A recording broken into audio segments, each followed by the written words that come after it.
Salut, bienvenue chez Docteur Binaire. Ici, on va essayer, on va travailler, on va vous opérer le cerveau pour que vous puissiez au moins retenir et répartir avec quelque chose. Moi, c'est Daniel, développeur senior, avec 8 ans déjà d'expérience dans le métier. Je ne serai pas seul en tout cas. Il y a toute une équipe, une grande équipe, et on va travailler ensemble juste pour partager avec vous les connaissances, notre petite expérience. On va parler de la programmation, on va parler de design graphique, on va parler du hacking, on va parler de cloud, on va parler de réseau, on va parler de beaucoup de choses en tout cas. Donc, en fait, on va essayer un peu de remixer certains tutoriels qui vous semblent un peu compliqués.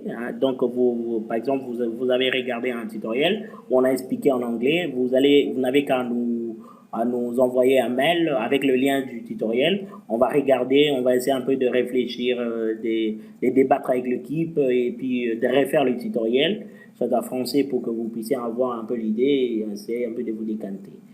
Parce que le souci, c'est quoi? Ce n'est pas de répartir avec les connaissances, mais de le partager. De le partager, c'est ça l'objectif, c'est ça les soucis en fait. Alors, on va essayer un peu de voir, parce que là, on doit être aussi objectif. On ne va pas bombarder des tutoriels sur plusieurs, par exemple, langages de programmation. On va essayer un peu de voir quelles sont les technologies récentes, quelles sont les technologies qui peuvent vous aider. Par exemple, aujourd'hui, vous apprenez quelque chose et avoir un job, boulot, quelque part, travailler, être un pro. Donc, voilà, c'est un peu ça. On va voir un peu les statistiques de Stakeover. Parce que là, Stakeover, c'est un blog. C'est un blog le plus répandu. Donc, il y a une forte communauté tout autour. Et ils ont fait des analyses, des recherches en 2021 pour voir quelles sont les technologies que les développeurs utilisent. Ils ont essayé un peu de faire des analyses et ils ont publié. Alors, sans plus tarder, je vais en tout cas vous mettre le lien dans la description. Vous allez lire vous-même parce que si je me dis que de parcourir le tout, là, il y a beaucoup de choses. Il y a beaucoup de choses, voilà.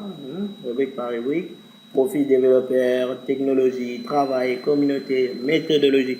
Il y a vraiment beaucoup de choses. Alors, moi, je vais aller rapidement, étant donné que je vais mettre le lien.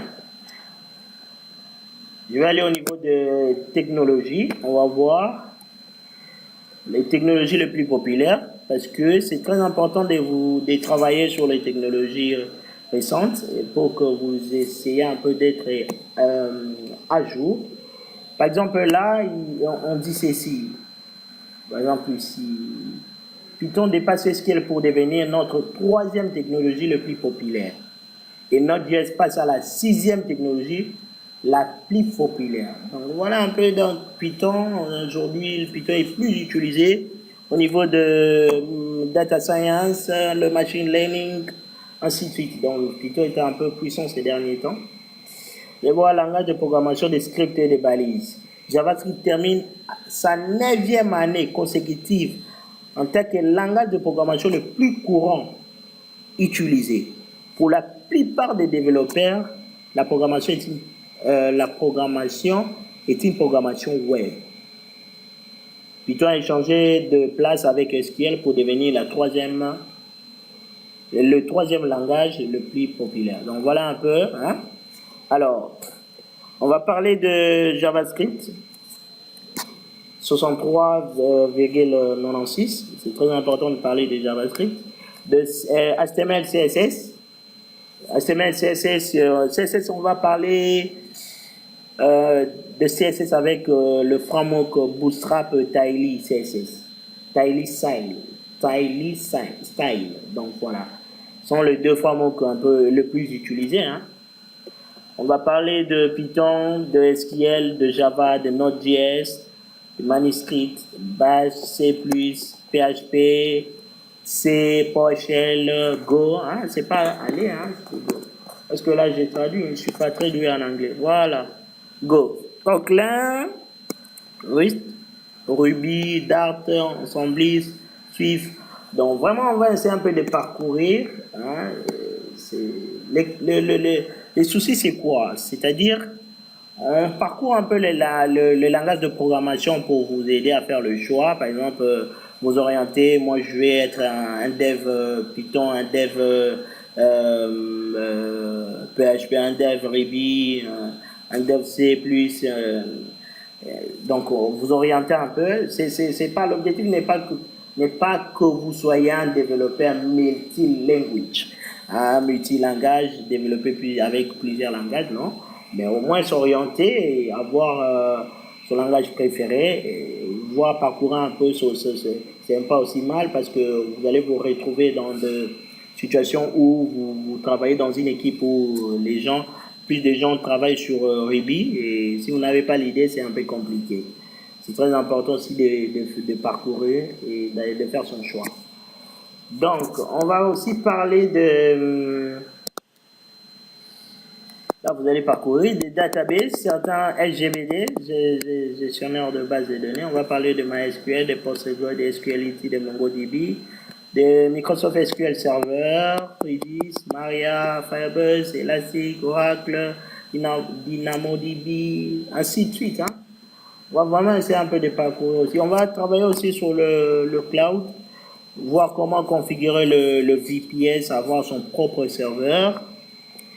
On va parler des clouds de AWS, des clouds Google Platform, de Microsoft Azure, de recours des digital, IBM Cloud. On va parler aussi de Huawei parce que là, ici, il n'y a pas Huawei. Alors, ça c'est le Web Framework, le framework web. On va parler de React.js, de jQuery, d'Express.js, d'Angular, de Vue.js, ASP.NET Core. Aujourd'hui, ce n'est plus ASP.NET, mais c'est Core. On va parler de Flask, le framework Python. On va parler de... Ça, c'est un. Voilà, il y a maintenant ici ASP.NET, ici ASP.NET et il y a ASP.Core. Et on va parler de Django, un framework Python. On va parler de Spring, AngularJS, Laravel, Ruby on Rails, Gatsby, Fast API, Symfony, ainsi de suite. Donc voilà, on va vraiment beaucoup parler, discuter sur ça. C'est très important et très capital. Alors, je vais laisser la place à mon collègue designer d'essayer un peu de parcourir, de vous montrer sur le design. Vous allez essayer un peu agencer comment vous allez agencer, quels sont le logiciel que vous allez utiliser hein, pour être aussi, non pas un bon designer, mais aussi avoir l'idée au moins. Même aussi être un très bon designer, c'est pas aussi mal. Hein. Donc, voilà. Et l'avantage aussi de suivre un tutoriel, c'est que vous avez la possibilité, d'avoir le brevet à la fin, c'est-à-dire après avoir lu, écouté, pratiqué les tutoriels, vous allez nous faire un mail pour dire, écoutez, je vais faire le test. On va vous créer un ID pour vous et vous allez faire le test avec des développeurs qui vont vous interroger. Et après le test, on va vous envoyer votre brevet pour vous permettre en fait d'avoir la chance de décrocher un boulot quelque part ou bien d'évoluer comme il faut. Hein. C'est ça l'objectif.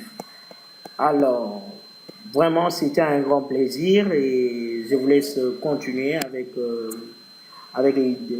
d'autres tutoriels ou bien découvrir la chaîne. Et merci beaucoup. N'hésitez pas de me laisser un commentaire, des propositions, des tutoriels que vous ne comprenez pas pour qu'on puisse un peu discuter, partager l'expérience.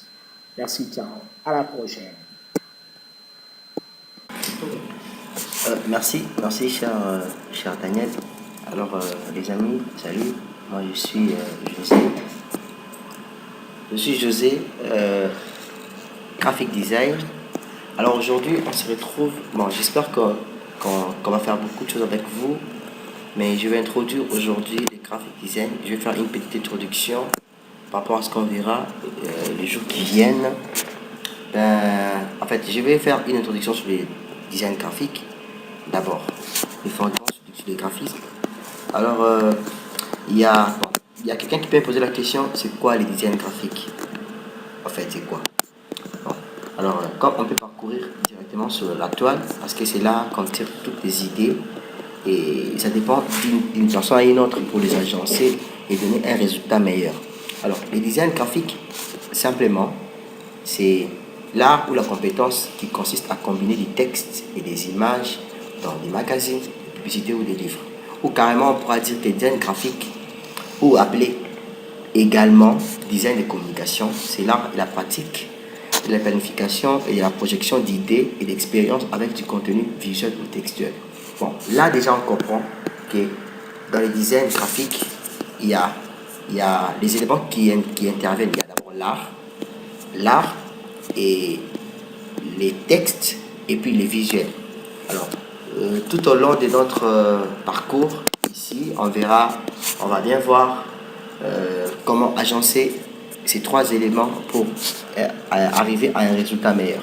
Alors, on va voir aussi tout au long de notre parcours des logiciels qu'il faut utiliser pour avoir un bon résultat dans le design graphique. Bon, généralement, on connaît tous Photoshop. Photoshop, c'est un logiciel de la famille Adobe.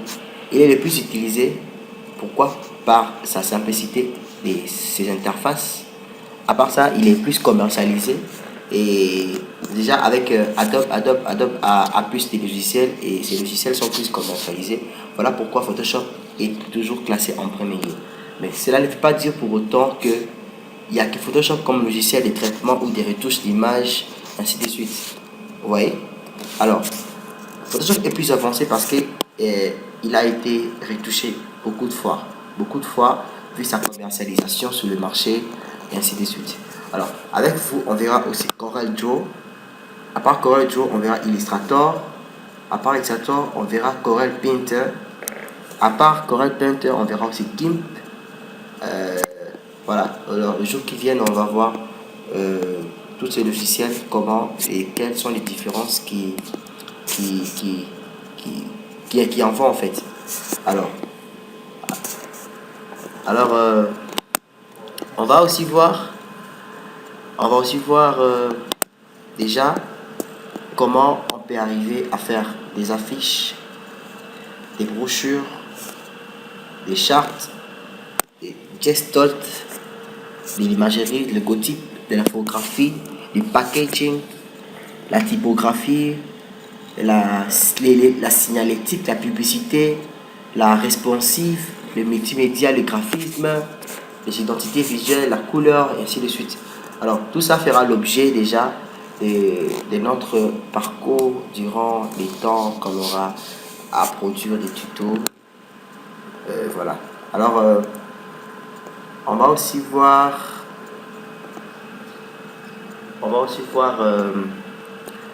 déjà les domaines du design graphique. Bon, on a l'identité visuelle, les logos, la typographie et tout, le web design, l'emballage ou le packaging, l'édition, la publicité et toute autre activité qui sera liée à la créativité. Le plus important, c'est que les résultats soient des objets graphiques. Alors, je ne peux pas vous emmener, je ne peux pas vous tourmenter déjà au début avec trop des termes techniques. Alors, on en garde et on prend rendez-vous à un prochain numéro où on va commencer avec les bases d'abord. Les bases du graphisme. Je vais m'organiser, on aura des textes et des supports à l'appui qui nous feront vraiment bien comprendre ce que c'est le design graphique. Alors, on prend rendez-vous. Merci beaucoup pour votre attention. Alors, restons toujours branchés et n'oubliez pas à s'abonner sur notre chaîne Dr Binaire pour en plus, surtout le plus important, c'est des clochers pour être averti sur tout tutoriel ou toute autre nouvelle qui sera disponible pour la chaîne. Merci beaucoup et à la prochaine.